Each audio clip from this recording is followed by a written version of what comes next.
Here we go again with the New York Jets. Welcome back to Gangs All Here, our New York Jets podcast from the New York Post. I'm Jake Brown. No Brian Costello. We got the late post-game show here, and he got an early flight in the morning. Joining me in just a minute on the program will be guest co-host Rami Lavi. He co-hosts In-Flight Snack Jets podcast with Bilal Powell. So check out his show. He'll join me in a second. That's with the Believe Podcast Network. And he produces at The Fan as well. And I was on The Fan on Saturday with CP, the franchise, in studio talking about this inept franchise. Antonio Pierce is coaching circles around Robert Saleh. The Raiders are coaching circles around Nathaniel Hackett. As the Jets lose 16-12 on Sunday night, they fall to 4-5 on another lost season. Because guess what? This thing is toast. It's over. Aaron Rodgers ain't coming back to save. He's not the White Knight coming in to save the Jets season because they needed this game. And now you go to Buffalo in a cold Buffalo next Sunday at 4:25. Finally, not a primetime game for us to poke our eyes out and the national audience to have to watch this ineptitude on offense. And then you got Black Friday, which, I mean, how do you sell to the fan base going to games? I mean, I was there Monday and this team doesn't score. And outside of the tailgate, it's not fun. It's not fun to watch an offense go 11 straight quarters without a touchdown. It's not fun to watch an offense that's 1 for 14 in the red zone in their last 5 games. It's not fun to watch an offense have 36 consecutive offensive drives without a touchdown, the longest active streak in the NFL. It ain't fun to watch an offense go 49 consecutive drives in their own territory without a touchdown, the longest active streak in the NFL, the second longest in the last decade. And it's not fun to watch Zach Wilson have the second worst touchdown to interception ratio while under duress since ESPN started tracking the stat in 2009. Zach Wilson once again makes the big turnover, the interception. What a tremendous play by Spillane. That's almost more of a better play by Spillane than the mistake by Zach. He saw Lazard there open. Lazard's got to attack for the football. He's got to realize there's a defender coming. Lazard continues to be, I mean, he almost drops the surefire catch. Luckily, he holds on. And I don't know. I feel like he could have went after catching the ball instead of just standing there waiting for it to come to him. He could have went after it and grabbed it, and he let the defender come in and get it. And just nothing's falling the Jets' way. They get a fumble to fall their way, and they can't capitalize. They get one more shot with a minute left. They get the Hail Mary chance, and Garrett Wilson nearly makes a remarkable play on a night where he was remarkable. Comes back from 2 injuries, hurts his elbow. Nathaniel Hackett's so freaking stupid that he has him throw the ball in the reverse play, which I love the reverse. I love a receiver throw. You don't have a guy who just hurt his arm throw the football. You have other receivers that could have done that. So, you know, the story of Nathaniel Hackett and his piss poor play calling lives on in Viva Las Vegas. CJ Uzomah, who great guy, loved the signing, has been a natural disaster for this team. 2 critical holding penalties that changed the game entirely and flipped it on its head. One, the Breece Hall leap for the first down, holding, bring it back, and then the Breece Hall touchdown. He owes Breece Hall not a steak dinner. He owes him like a car. I mean, Breece Hall, a touchdown there, Jets likely win this football game. 2 major penalties, and every time the Jets get a nice big positive play, there's a penalty to bring it all back. The quarterback wasn't good. The offensive line wasn't good. The run game wasn't good. The penalties weren't good. They could not stop Josh Jacobs on the ground at all today, running for 27 for 116. Breece Hall, 13 for 28. None of it was good. It was all garbage. And the coaching sucks. Robert Saleh, is not a good head coach. And if you haven't realized it by now, I don't know what you're watching. Great motivator. Great players coach, will defend his players to the death. He's been getting coach circles around opposing coaches every week, outside of maybe Brian Daboll and the miracle win. And that game masked a lot of issues because they won. Nathaniel Hackett's been atrocious. All these things have been atrocious. You can't change these things. No one's getting fired at this point. You can change the quarterback. And I understand that Tim Boyle is not good. And I understand that Trevor Siemian's not good. But now's the time to make the change. You're 4-5. You've got 11 quarters without a touchdown. Now is the time. Now is better than never. Because you can't sell to the fan base that they're better off with Zach Wilson when we haven't seen anything else. And in the last 2 years, when we saw something else, they did produce. So while nothing tells me that, you could argue, it can't get worse, or you could argue, Jake, it can't get worse. Boyle can't move, and, Simeon can't move. Well, let's see it. Because you're 4-5, and your playoff hopes are slim, and they're fading fast. And they're falling hard. It's frustrating to watch. It's infuriating to watch a team blow such a good defense and just can't do something that any capable offense could do. And I'm still pissed Josh Dobbs is not the Jets quarterback, because you could have swapped the 7th for the 6th for Josh Dobbs. McCall Hardman sucks. His coaching staff doesn't like him. You trade him. Corey Davis retires. Offensive line are hurt. It's been a comedy of errors for this franchise from top to bottom, from ownership to GM to head coach to the quarterback to the players to the penalties to the execution. So Jets fans could get mad. It's not Zach Wilson's fault. It's not this guy's fault. It's the whole thing. It's the penalties. But the one constant in the 3 years has been the quarterback. And the Jets keep losing with this quarterback. So I understand there's other problems and other things have to change, of course. And that's on coaching. These penalties can't happen. There needs to be more discipline. But the one constant's the quarterback. And they've been bad with him. Gangs All Here podcast, New York Post, Jake Brown at Jake Brown Radio. Watch us on the New York Post Sports YouTube page and subscribe wherever you get podcasts. All right, that's enough rambling out of me to open here. He's been looking at me with a death stare across on this Zoom screen. Let's bring in our guest co-host for the rest of the program here on this late Sunday night. It's the midnight hour. Now, me and him have worked in this business for a while, in radio business, so we're used to working till 2, 3 a.m. So this is nothing for us, and that is Rami Lavi. Thanks for having me. Lavi, that was perfect. Yeah, nailed it. La vida loca, living la vida loca.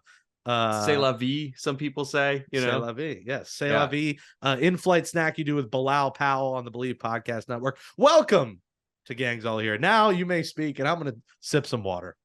Thank you. Well, yeah, first of all, appreciate you having me. It's good to be here now. The gang's actually all here, right? I think that's a Dustin Keller jersey behind you. I was noticing, I was more staring at that while you were talking. I love that. And you talked about those late nights. I came into the fan. I missed you because I walked in, I guess, as you were leaving, because I did the late night shift. So yeah, I'm used to these late nights. And what's more fun than talking about the Jets and how fun they've been this year?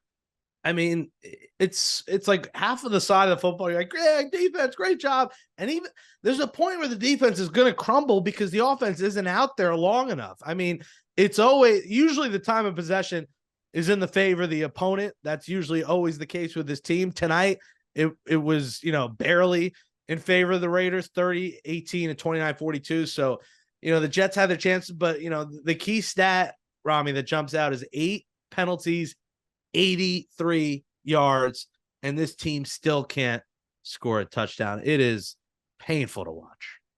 It's the same exact thing as last year. All the issues. The defense is great, but like you said, the defense is going to be out there. And if Josh Jacobs is going to run the ball 27 times, eventually it gets hard to stop. I don't care how many times Quentin Williams is in the backfield and shoving 3 guys in his lap. Eventually it gets difficult. Eventually you saw the pile start to move, right? They're pushing bodies at the end on that last drive that the Raiders had before Josh Jacobs ultimately did fumble.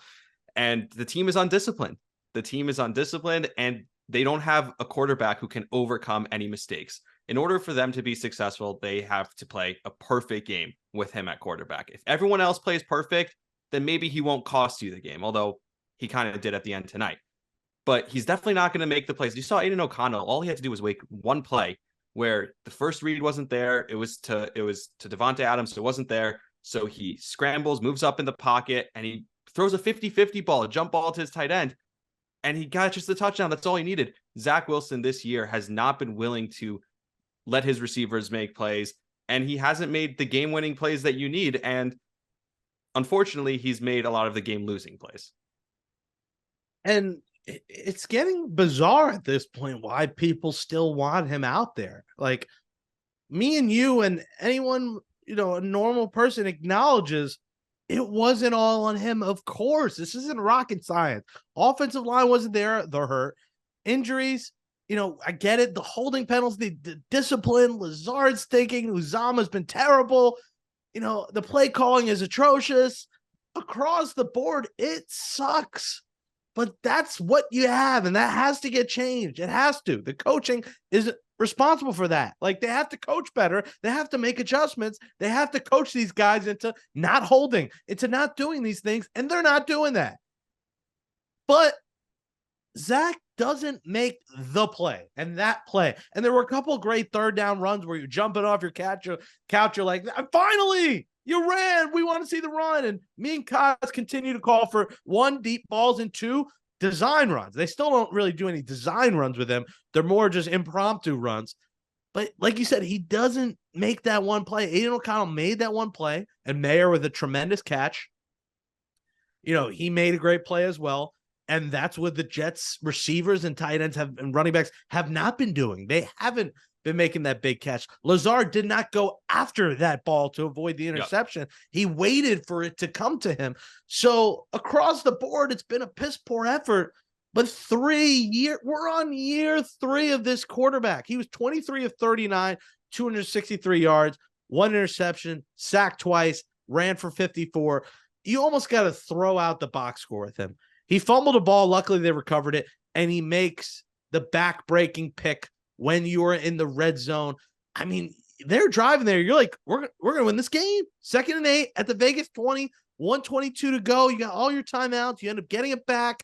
The whole timeout controversy, Salah says he called it with 20 seconds left. I don't know. I can't trust him. Him with time management, it's almost Herm Edwards part 2 at this point with this head coach with time management. Jets should have immediately had the timeout ready for as soon as they complete that ball. But, the constant is Zach. And, Rami, what do you think?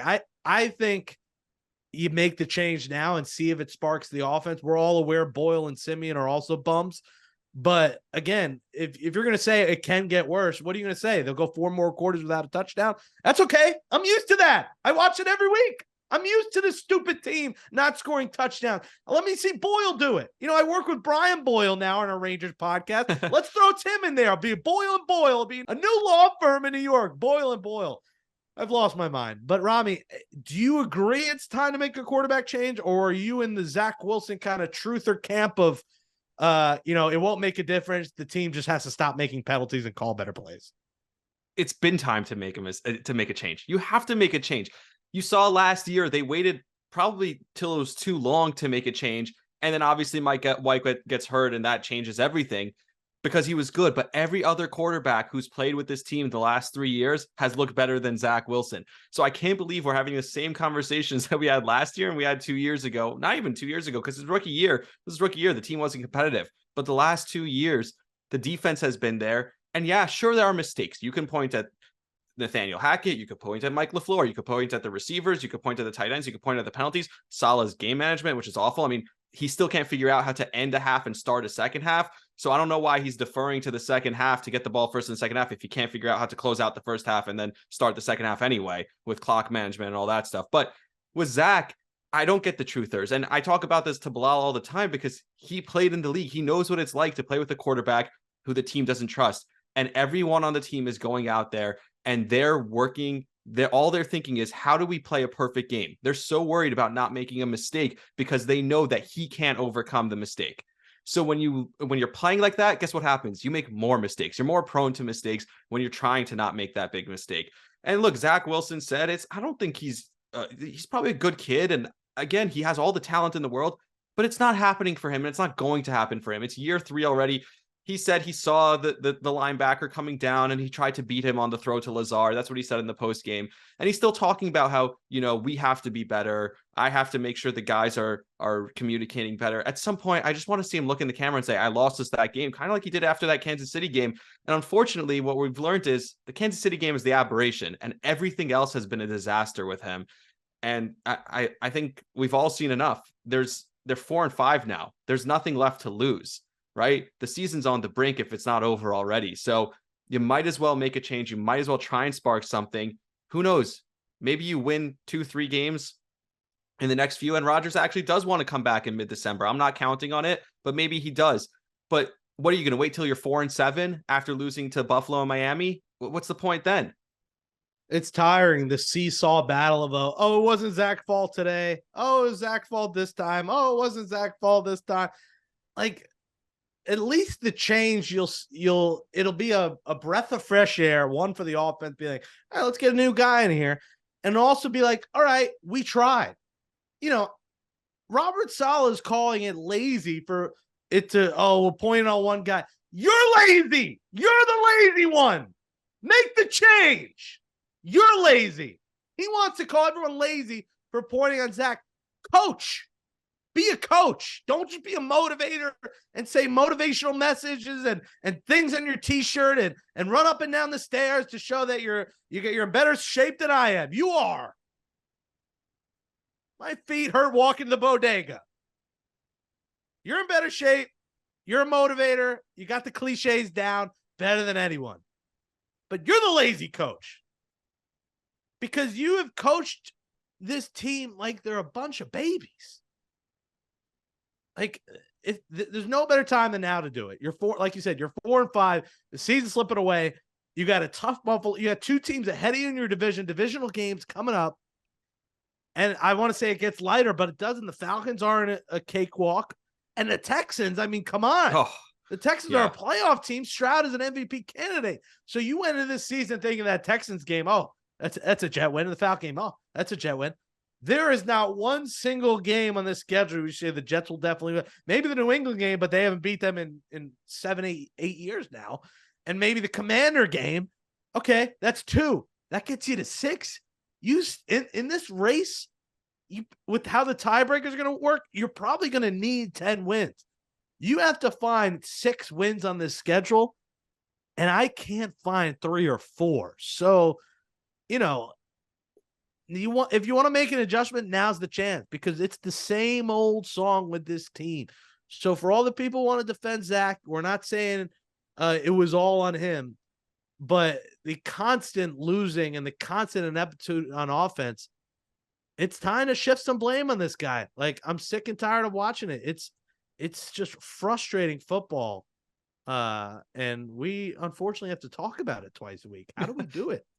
It's crazy. And at the very least, it would lift a cloud off the team, right? Like, at the very least, Garrett Wilson doesn't have to answer questions anymore about it. At the very least, Robert Saleh doesn't have to answer questions about Zach anymore. Like, we went through this last year. You saw how much lighter the mood in the room got when Mike White became the quarterback. We did this already. So it just feels like, at the very least, the team would kind of feel some sort of sense of relief and like, okay, something changed. Let's go out there and play. And again, it's regardless of Zach Wilson's play, which we can argue because Jets Twitter wants to argue for eternity about whether he's good or not.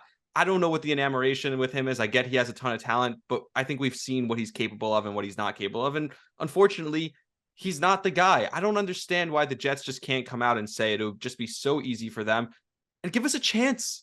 Like, there's still plenty of games left. I know they're going to be tough games, but when you watch the games, when you sit down on the couch and you're like, yeah, the Jets aren't going to score. Robert Saleh said it before the game. I think this game's going to be a race to 20.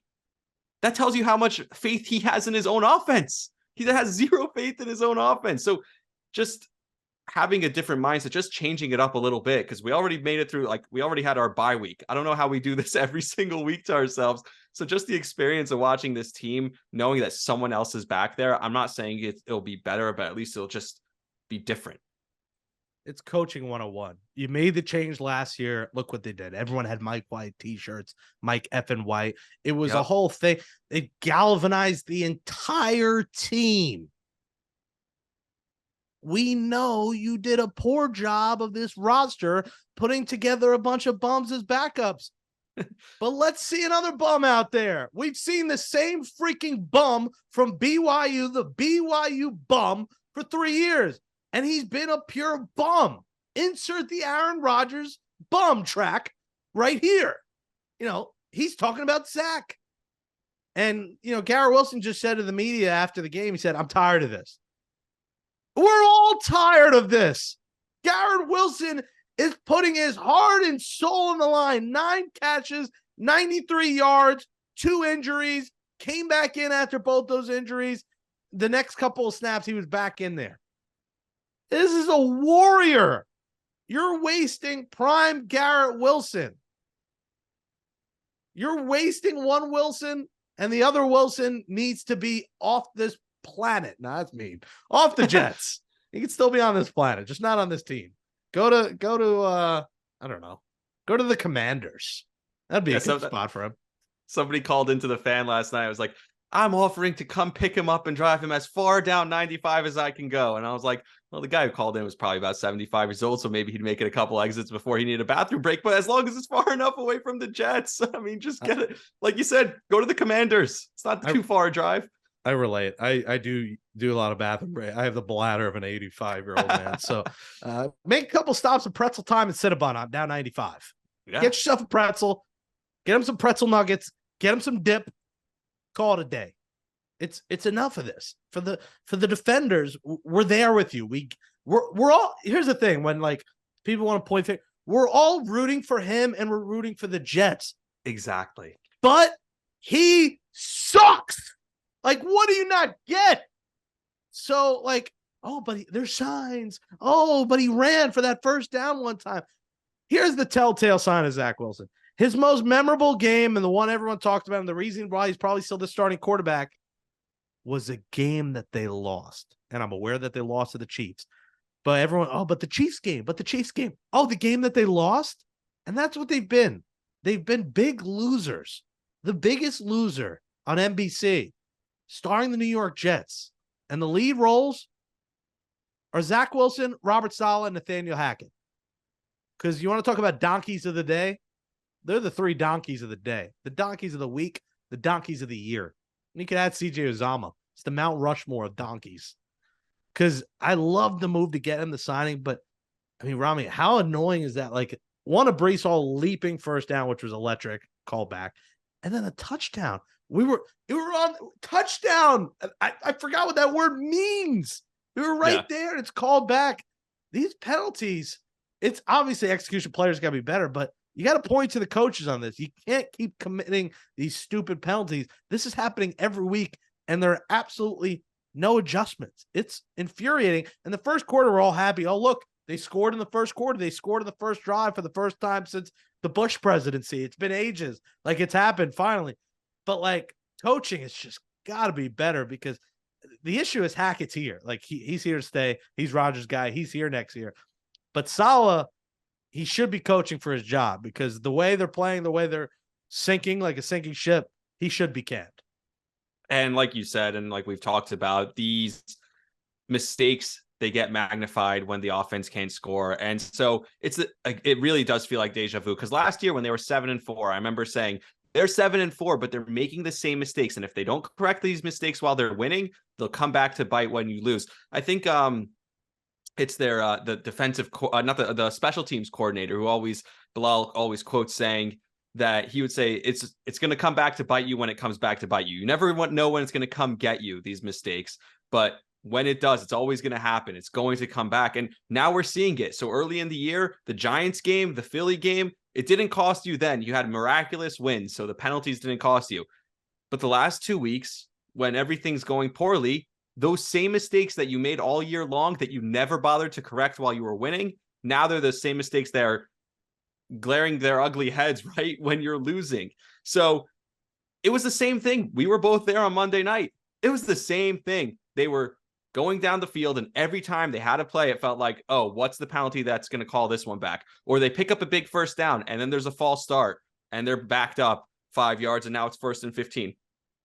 Every time there's something good, there's something bad. And like you said, that eventually You look at the coach and you say, this is on you. This team is undisciplined. This team's not ready to play. And I think Robert Saleh hasn't had a fair shake because he hasn't had a quarterback to play with, right? It's hard to do this without a quarterback. But at some point, you got to make the best of your situation. And he hasn't been good enough to make the excuses for him consistently anymore. And Joe Douglas, you could argue he should be fired. I mean, this was a boom or bust Rodgers and no one else. They got his backup friend as a quarterback. They got his offensive coordinator, his guy. They got all his guys. And when he went down, it was nobody. I mean, absolutely nobody. The point, Randall Cobb, healthy scratch. I mean, he's not even playing his guy. He's not even playing. Boyle is, I guess, too bad to even come in. Hackett's can't call plays. He's terrible. So, like, Rodgers saying, I'm good to be back mid-December. I don't know. If they lose to Buffalo, they lose to Miami, you are 4-7. I would stay far away. Unless you're in a position, like if you're in a position where you have to go undefeated with Rodgers, that means you're probably what, 5-7. I don't want to be in a boat where he needs to rattle off like 5 wins and risk getting hurt for next year.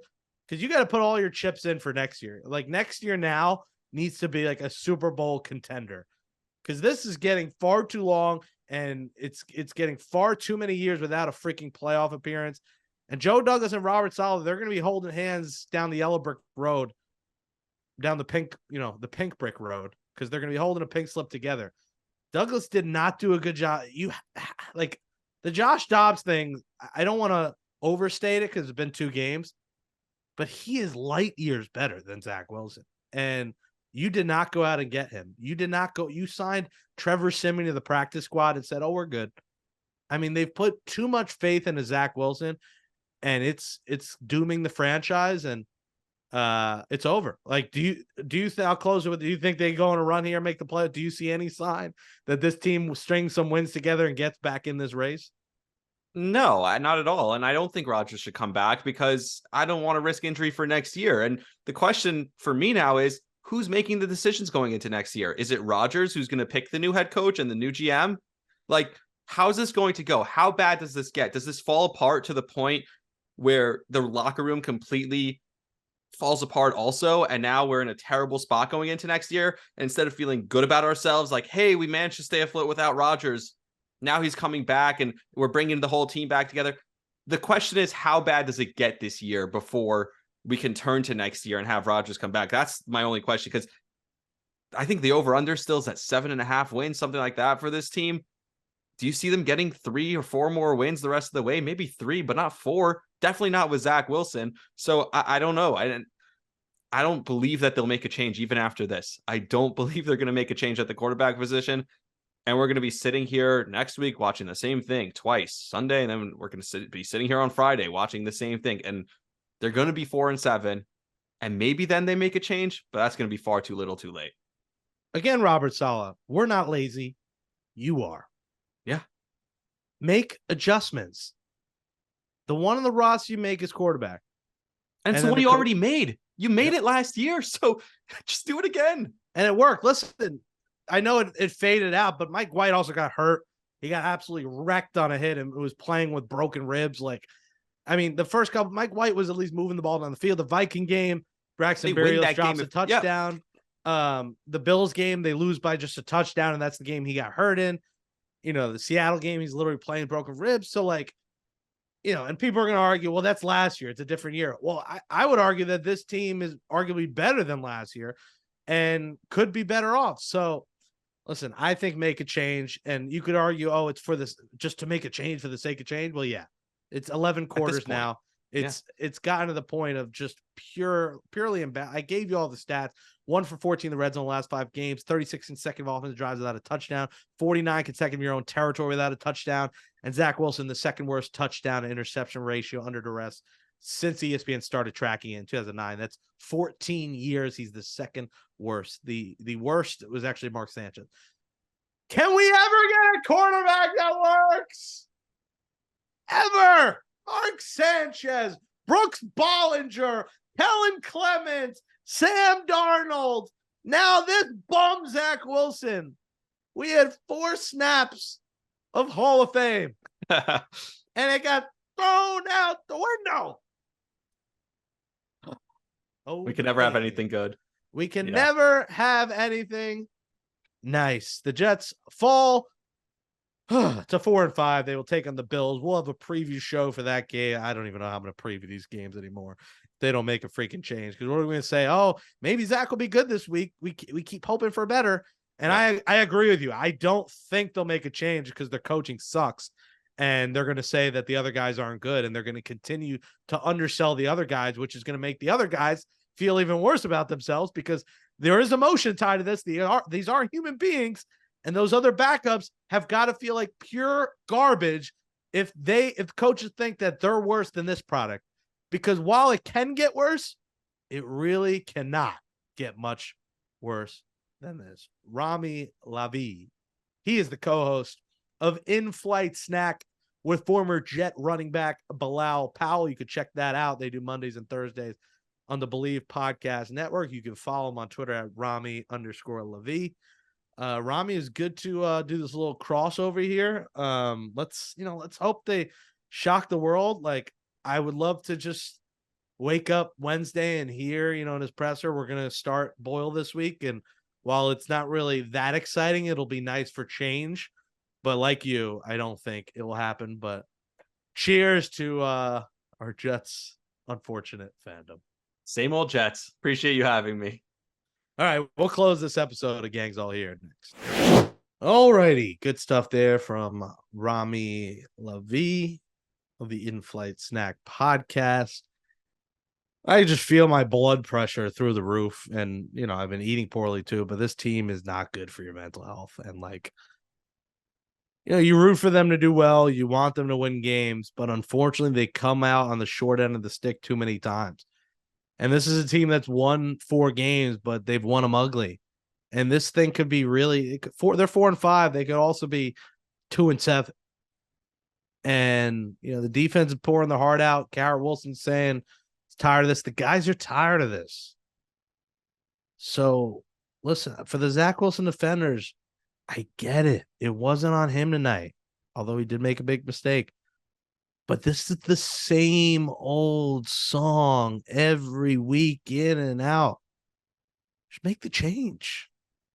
You're 4-5. You're at a crossroads of the season where you lose another 1 or 2, and it's a wrap. Who knows? Boyle might come in and be effective. And if he's not, so be it. 11 quarters without an offensive touchdown. And when they do get the offensive touchdown, it's on a throw behind the line of scrimmage or a long Breece Hall run. And we might see more Dalvin Cook now. Breece hasn't looked that good, and Dalvin looks solid tonight. Who would have thought I even uttered that line? But man, enough is enough with this guy. Just make the change. And coaching, be better. Discipline these guys. Figure out how to not make a penalty. Don't put CJ Uzama out there next week.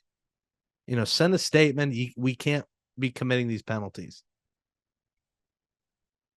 Play Jeremy Ruckert. Just make some adjustments. And you don't be lazy, Robert Saleh. You don't be lazy, Nathaniel Hackett. Do better. Do your jobs better. And players, go execute. Stop making penalties. Stop dropping balls.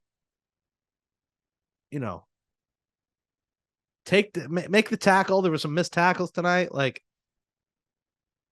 Just across the board. The only good player has been Greg Zuerlein. Just continues making field goals. And that's all the Jets get. Field goal, field goal, field goal, field goal. 4 field goals.